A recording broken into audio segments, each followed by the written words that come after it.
इस पवित्र भूमि का नाम है ज्योति सर।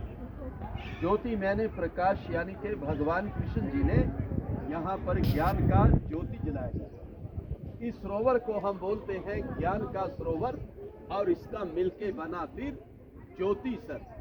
अभी हमने दर्शन किए होंगे उधर में आदि गुरु शंकराचार्य मंदिर था। ये आदि गुरु शंकराचार्य जी बताते हैं कि 2400 वर्ष पहले जब उन्होंने पूरे भारत को घूमा, वो घूमते हुए यहाँ पर भी आए और उन्होंने बैठकर इधर में पूरा मेडिटेशन किया, ध्यान किया, महसूस किया इस बात को और फिर उन्होंने कह दिया कि भगवान जो कृष्ण ने गीता गाई थी वो ठीक इसी जगह पर ही गाई। आज से 5500 वर्ष जो कि महाभारत का युद्ध लड़ा गया था, ये पूरा ही 48 कोस का भूमि यानी कि 156 किलोमीटर में महाभारत का युद्ध लड़ा गया। बता दें जो कि 18 दिन तक चला। 18 अध्याय गीता के हैं, 700 श्लोक है प्रभु जी उसके अंदर।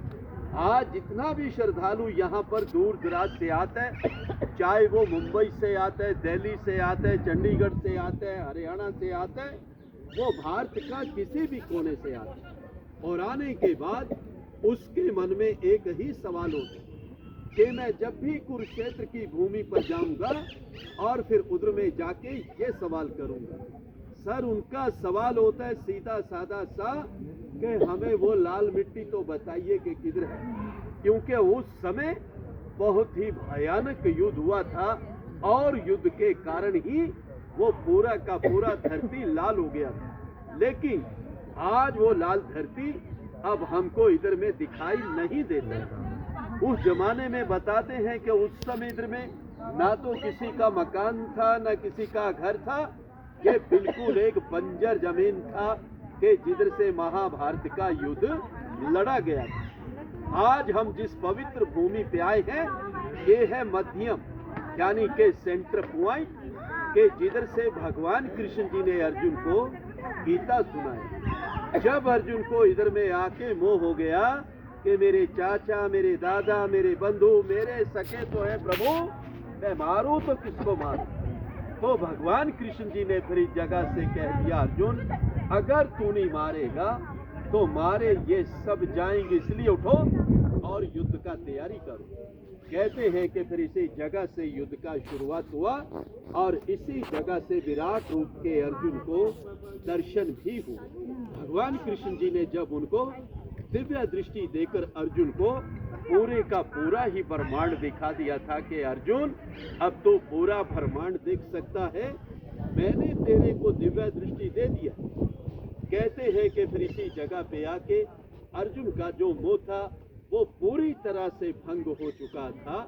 इसी जगह से युद्ध का शुरुआत हुआ और अंत में आके युद्ध यहाँ समाप्त हो गया। जिस पेड़ के नीचे प्रभु जब आप दर्शन करके आए थे, भगवान कृष्ण जी ने उसी पेड़ के सामने ही अर्जुन को गीता सुनाया था। गीता सुनाते समय वो पेड़ भी सदा सदा के लिए अमर हो गया था और तभी उस पेड़ का नाम पड़ा अक्षय वट। अक्षय मैंने जिसका क्षय ना हो, जो खत्म ना हो, हमेशा हमेशा के लिए जो जिंदा रहता है, अमर रहता है, उसको हम अक्षयवट बोलते हैं।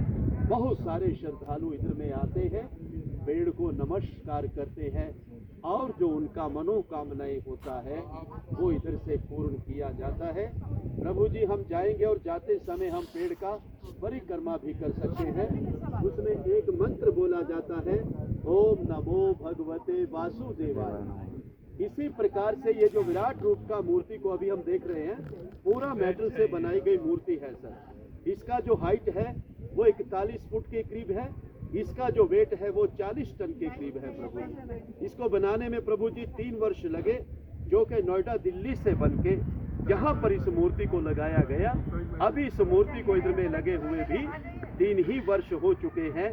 जिस कलाकार ने इसको बनाया है उनका नाम है राम सुतार। हम यूट्यूब पे भी रिसर्च करेंगे तो भाई साहब का एकदम से नाम आ जाएगा प्रभु जी।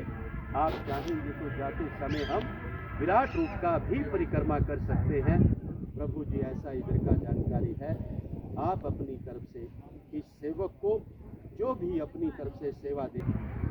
अभी तक जैसे कि आपने सुना कि कुरुक्षेत्र का जो युद्ध है वो यहाँ से प्रारंभ हुआ था गीता उपदेश के साथ, और ये एक सेंट्रल पॉइंट था महाभारत युद्ध का, और यहीं पे महाभारत युद्ध की समाप्ति हुई थी। जैसे कि सरोवर भी देख सकते हैं, सरोवर भी है, और जो वृक्ष का जिक्र किया गया था वो वृक्ष भी इस एक परिसर में हम देख सकते हैं।